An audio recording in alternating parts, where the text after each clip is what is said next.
இன்றைய இளம் தலைமுறையினர் அஞ்சல் துறையின் பெருமையை அறிந்திடும் நோக்கில் இந்திய அஞ்சல் துறை சார்பில் தபால் வார விழா கொண்டாடப்பட்டு வருகிறது. அந்த சூழ்நிலையில் மனித வாழ்வின் ஒரு அங்கமாக விளங்கி வரும் தபால் துறை குறித்த செய்தி தொகுப்பை தற்போது பார்க்கலாம். சுவிட்சர்லாந்தின் பெர்ன் நகரில் சர்வதேச தபால் ஒன்றியம் கடந்த 1874ஆம் ஆண்டு அக்டோபர் 9ஆம் தேதி தொடங்கப்பட்டதை நினைவு கூறும் வகையில் ஒவ்வொரு ஆண்டும் அக்டோபர் 9ஆம் தேதி உலக தபால் தினமாக கடைபிடிக்கப்பட்டு வருகிறது. இதையொட்டி இந்திய அஞ்சல் துறை சார்பில் அக்டோபர் 9ஆம் தேதி முதல் ஒரு வார காலத்திற்கு தபால் வார விழா கொண்டாடப்பட்டு வருகிறது. விஞ்ஞான வளர்ச்சியின் காரணமாக தற்போது தகவல் பரிமாற்றத்திற்கு தொலைபேசி, செல்லிடப்பேசி, மின்னஞ்சல், இணையம், சமூக வலைதளங்கள் போன்றவைகளை பயன்படுத்தி வந்தாலும் கடிதம் எழுதுவதால் மட்டுமே தனக்கு மன திருப்தி ஏற்படுவதாக பிரபாகர் கூறுகிறார். எங்களுக்கு இந்த தபால் மூலமாக வர கல்ச்சர் தான் எங்களுக்கு பிடிச்சிருக்குங்க. இப்போ புது டெக்னாலஜி பிடிச்சிருந்தாலுமே பழைய தபால் மூலமாக வர இருக்க ஒரு ரிலேஷன்ஷிப் இந்த புது இதில் இல்லை, அவ்வளோவா இல்லை. இன்றைக்கு உலகில் 8 லட்சத்துக்கும் அதிகமான தபால் நிலையங்கள் உள்ள போதிலும் உலகிலேயே அதிக தபால் நிலையங்களை கொண்ட இந்தியாவில் மட்டும் 1,55,333 தபால் நிலையங்கள் உள்ளன.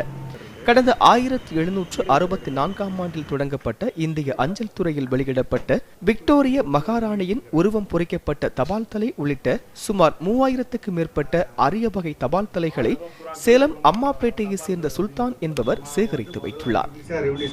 18ஆம் நூற்றாண்டில் விக்டோரியா ராணியுடைய இங்கிலாந்து கவரு, போஸ்டல் கவரு, இந்த மாதிரி அரிய தபால் தலைகள், எட்வர்டு 5ஆம் ஜார்ஜ், 6ஆம் ஜார்ஜ், காலனா, அரைனா, ஒரணா, இந்த மாதிரி அறுக்கு சீல் வைத்து கொண்டு விநியோகம் செய்யப்பட்ட போஸ்டல் கவரு, மெகதூத் கார்டு, இந்த மாதிரி பல பொக்கிஷங்கள் என்னுடைய சேகரிப்பில் வைத்திருக்கிற மாணவர்களுக்கு கண்காட்சி மூலமாகவும் தன்னுடைய பாடத்திட்டத்தின் மூலமாக தெரியப்படுத்தி வருகிறேன்.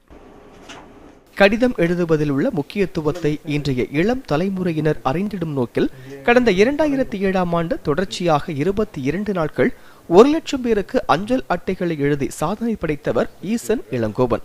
தற்போது அஞ்சல் அட்டையை பயன்படுத்துவோரின் எண்ணிக்கை குறைந்து கொண்டே வருவதால் சுற்றுச்சூழலை போற்றி காக்க வலியுறுத்தி இந்தியா முழுவதும் உள்ள மக்கள் பிரதிநிதிகளுக்கு 12 லட்சம் அஞ்சல் அட்டைகள் எழுத திட்டமிட்டுள்ளதாகவும் அவர் தெரிவித்தார்.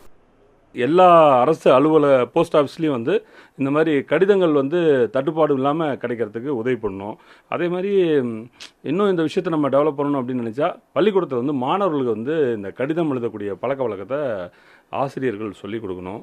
அரசாங்கம் பாடத்திட்டத்திலே ஒரு துணைப்பாடமாக இந்த கடிதம் எழுதும் விஷயத்தை வைக்கலாம். இந்த கடிதம் எழுதி பதில் வரதை வச்சு அதுக்கு ஒரு மார்க் கூட கொடுக்கலாம், தப்பு இல்லை. ஏன்னா வாழ்க்கை கல்வியில் ரொம்ப ரொம்ப முக்கியமான ஒரு விஷயமா இருக்கிறது இந்த மாதிரி கடிதங்கள். சுதந்திர போராட்டத்தின் போது சிறையில் இருந்தபடி ஜவஹர்லால் நேரு தனது மகள் இந்திரா காந்திக்கு எழுதிய கடிதங்களை அனைவரும் அறிந்திடும் வகையில் புத்தகமாக வெளியிடப்பட்டுள்ளதையும் நாம் கருத்தில் கொள்ள வேண்டும். எனவே இதயத்தின் உணர்வுகளை கடிதத்தில் எழுதும் சுவாரஸ்யத்தை சம்பந்தப்பட்டவர்களால் மட்டுமே உணர முடியும் என்பதும் மறுக்க முடியாத உண்மையாகும்.